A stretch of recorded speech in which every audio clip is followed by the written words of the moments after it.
working on the rotary hoe wheel here, and you know, I'd have never thought to make a video on how to take rivets out until it occurred to me the other day when I threw one of these on the counter and said, hey, I need some bearings for this, and the fella looks at me like, what do you mean? It's riveted together. So evidently, I guess some of the things that used to be common knowledge aren't common knowledge anymore. So I guess I thought I'd make a video on how to get rivets out, because I fixed an air conditioner motor here the other day that was riveted together too. Some of the stuff that's got rivets is not throw it away, it can be fixed. So let's take a look how we get some rivets out. Step number one is you're going to need the old grinder.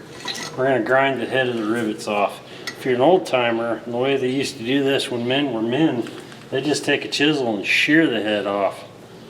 We're not doing that today because, well, I've done too much of it. My arm hurts too bad. I'll never get done if I do it that way.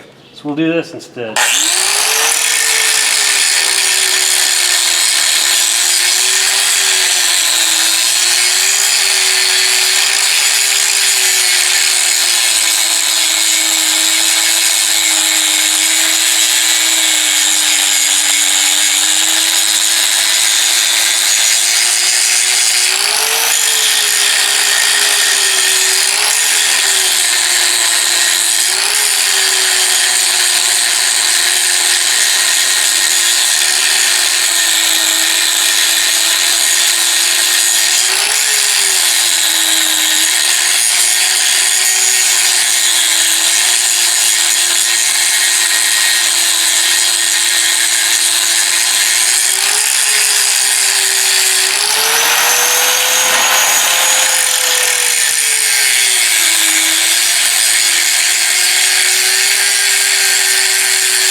Alright, we got the rivets off. You can come in here and take a look and see what that looks like.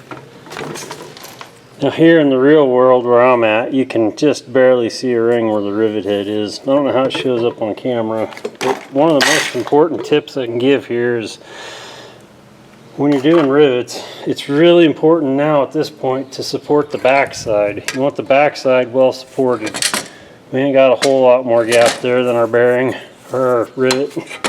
So I'm going to make sure this is lined up. I'm going to use a punch holder, and I'm just going to whip on this as hard as I can. You don't want to tap on these. You go tap, tap, tap, because that's just going to re-rivet it. You want to knock it out in like one hit if you can. See there? Progress.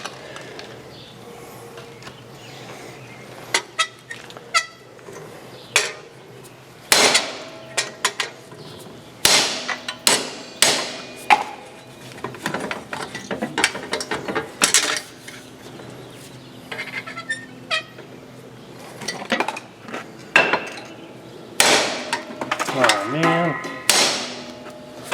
grease on my punch.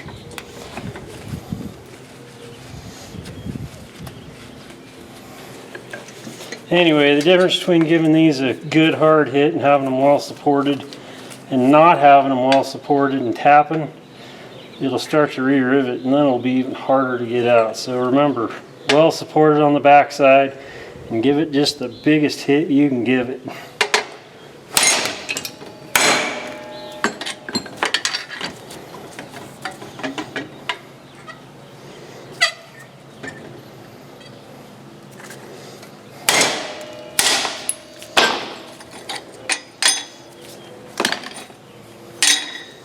And there you go, our non-rebuildable rotary hoe wheel just become rebuildable.